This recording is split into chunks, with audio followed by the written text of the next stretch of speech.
the children. Mr. Bernstein, get on camera. Mr. Bernstein. No. No. Oh God, I can't. I want a pony. I want a pony. I can do that. He wants a pony. He wants a pony. Draft. You were actually kind of behind the scenes more than usual at this convention in that you run on too many panels, so did you enjoy your time just kind of float around? Well, you know, that's kind of my job at these conventions, obviously. I mean, as we put it with the event crew, I mean, you got David Nash doing the technical side of things, we got some people running cables, whatever. My job is what's called social engineering, so I go and schmooze all over the place. So when you see me running around, I'm actually probably fixing a problem or causing a problem. Final draft is the biggest schmoozer.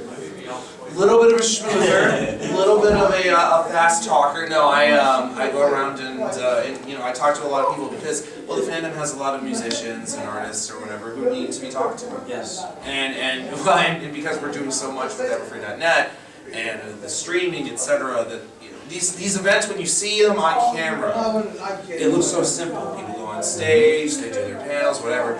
But it takes the work of literally hundreds of people to bring them all together and to get everybody where they need to be and do what they need to be doing.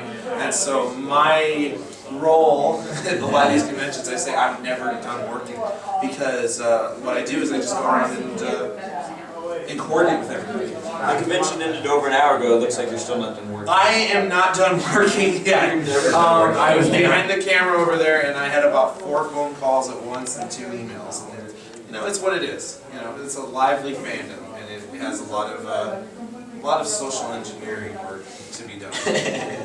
And well, it's been going on, and I always say they stole our name because we became Everfree Radio in September of 2011, and they registered Everfree Northwest in November of 2011. So they stole our name. We were the first Everfree. And we can't really get to too much details about it, but I heard there is a lawsuit going on, so I'm really excited to hear about that. Look, you know, it's a lawsuit between friends. It's an amicable litigation. No. It's like me saying that I'm going to sue you and then just giving you a giant hug. Yeah, but with a lot more lawyers involved. but then I would try to talk you into an extended period of squeezage, and then there might be some patting on the shoulder. Yeah. And then spaghetti falls out of my pocket. And then ragu just out the ears. Yeah. Now, I want to give Final Draft a lot of credit here. He's very, very persuasive, okay? He does a great job of being able to talk, you know. No, don't you even get there. He does a great job of talking to it. Next time he ever tries to talk anyone into going to Las Vegas, I convinced ACRacebest to drive the impossibly long 3 hours to get to Las Vegas. 4.5. Let's call it 6. No, I convinced AC to go to LPU because we were all under the false assumption that it was going to be great. It was going to be amazing. Well, I mean, they had a lot of amazing people there. A lot of the fandom was there. A lot of really big names. Almost every single voice actor. And so I, you know, stupidly assumed if you sign a contract, you'd actually try to stick to it, which they didn't do. And so he came up to me as everything was going to shambles, and just like he holds his hand out, he's like, "I just want to thank you for bringing me to this." Absolutely. But in all honesty, despite everything that happened, being behind the scenes, so I got to see a lot of it. Well, you worked really hard to put together the panel with Saber and the hot dog. First off, that took months and months of preparation. And well, really, when you first start working in the meat packing industry, that's not a quick process. No, not at all. No, making hot dogs and then making the buns for the hot dogs too. Right. And then just making sure it's at that perfect lukewarm temperature. And then half eaten, that was the toughest part, really. Well, you know, I think Saber Spark probably really, stepped up to the plate on that one and took that bite. He's a trooper. Really took one for the team. He's something. But with everything, he's something, all right. With everything that happened at Unicon, the thing that amazed me was how, as far as convention goers go, everyone there had a great time. Yeah, we were all on the backside of like, what is happening? But people still had a great time. I even being part of it, I still had a blast out there because it was the people. It was the most stressful convention convention I've ever been to. It was the biggest mess behind the scenes. It was a headache beyond all belief.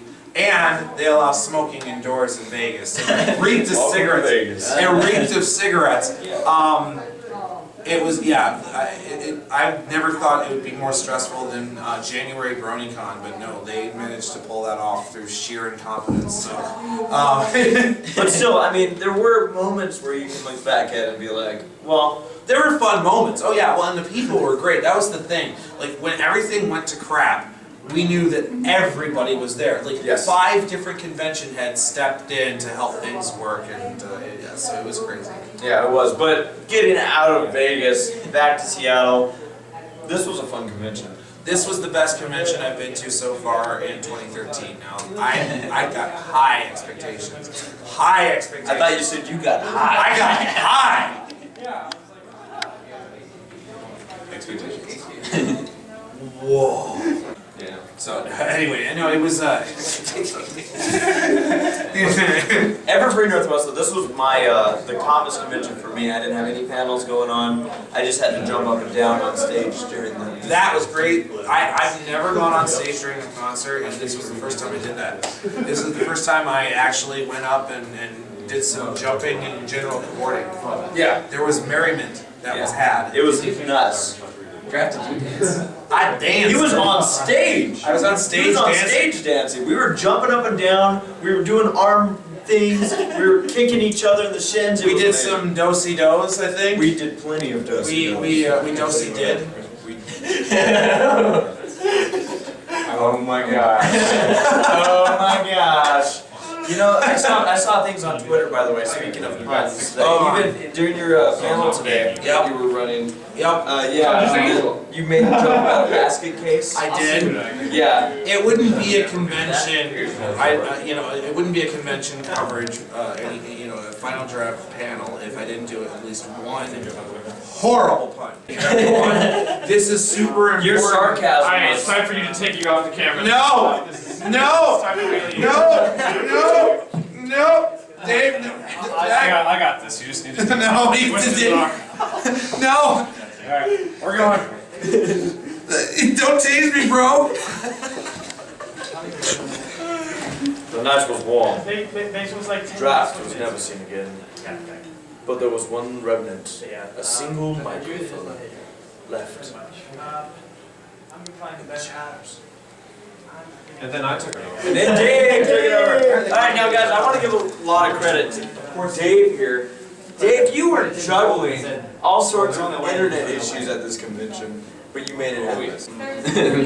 Seriously, we're kind of limited to, hey, we're in kind of the back room moving around, but this guy is up on the stage bouncing around and throwing his camera. Yeah, my camera was literally, well, at one point during this convention, my camera literally got knocked out of my hands and went flying through the air. And as it happened, I was like, oh well. Went back to the park. There was nothing I could have done at that point. I see it land, I see the memory card shoot out of it, and I'm like, this is bad.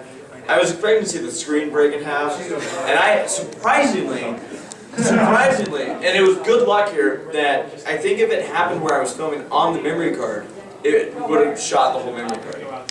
But because I was filming on internal, it wasn't even connected to the memory card, so it shot out and it didn't even know. So what you're telling me is you picked up the remnants afterward. I did. I had Put to it in the during camera and you looked at it, you're like, man, that is a great spot. I'm like, I was excited. It was still recording. I was like, good camera. It survived. It did survive. I'm still using it. It's right there. That camera. Yeah. This convention really was We don't awesome. talk about Ragu.